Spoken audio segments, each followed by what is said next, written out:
So is Formula One breaking Lando Norris? Lando Norris. Should Lando. Lando Norris. Lando Norris. Lando Norris. Could Lando. Lando Norris. Lando Norris. Lando Norris has come under serious scrutiny this season. A former world champion recently called him mentally weak. At the same time, his McLaren teammate Oscar Piastri has recently been showing some top-tier performances. This has sparked a lot of debate both in the paddock and online. Is Lando Norris struggling under pressure, or is this a normal phase for a top driver in development? Today we are breaking down the facts, the reactions, and what it all means for Lando's future in Formula One. But before we get into how Norris is responding to this, let's first understand where this criticism started. The spotlight intensified after recent comments from Alan Jones, the 1980 Formula One champion. Jones described Norris as soft, suggesting that he lacks the mental toughness to win a championship. But I think mentally, he's quite a weak person. He's coming out with all this nonsense like he's got a bit of a mental thing. He's dwelling on some of the problems that he's had rather than positives. And when they start talking all that nonsense, you know you've got them. Shortly after, Helmut Marko from Red Bull made very similar comments about his pre-race routines, including his quiet rituals and glove order habits. Marko implied that these were signs of mental fragility, drawing further media attention to both Lando and Helmut Marko. These comments were widely circulated around the internet and sparked a debate around the situation. Some fans interpreted these remarks as legitimate critique, but many others found them outdated and insensitive. McLaren's leadership and many other drivers quickly jumped to defend Lando. But what has Norris actually said about his mindset and how he actually handles pressure?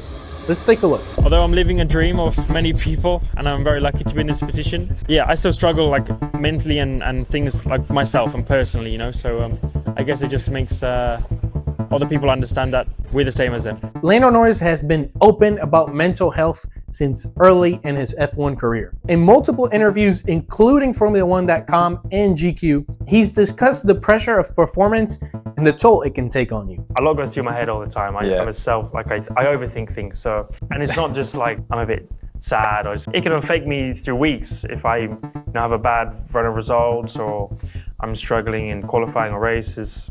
In 2020, he revealed struggles with anxiety and self-doubt, especially during his first season in the sport. He stated that being public about these issues helped him cope and improve. In his own words, "I've always been hard on myself, but talking about it helps.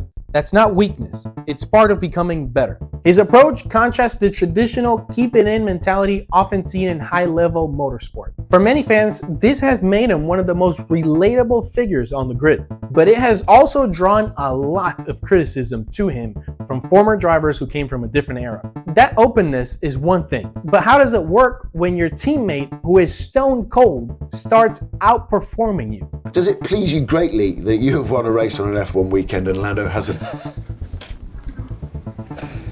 Yes. Is Max the best driver on the grid? No. Let's talk about Oscar Piastri. Oscar Piastri's 2025 performance has highly increased the pressure internally at McLaren in 2025.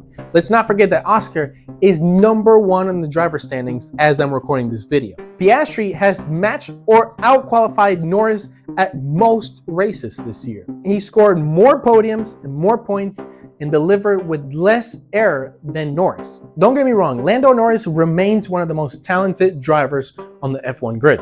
But Piastri's form has prompted so many questions about team dynamics. Lando has made a few unforced errors this season, something that many critics have pointed to in their assessments. It's important to note, however, that Norris secured strong race victories earlier this year and has been very competitive on race pace. The intra-team rivalry is close and evolving.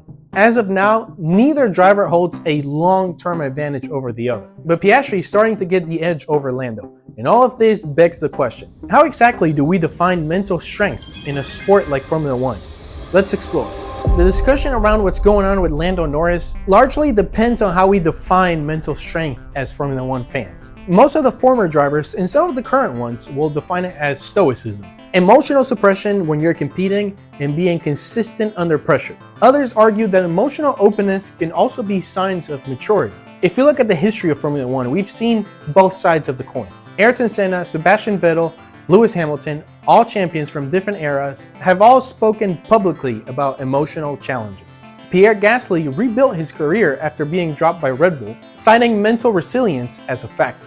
Norris's journey fits within the broader pattern of modern F1 drivers navigating mental performance as part of their growth. The truth is that there's not a single model as to how a champion must behave psychologically. And while Norris faces outside pressure, he's also turning inward and going back to something that's helped him before. After a difficult weekend earlier this season, Norris took time away from the spotlight. He returned to something familiar: simulator work and sim racing at home.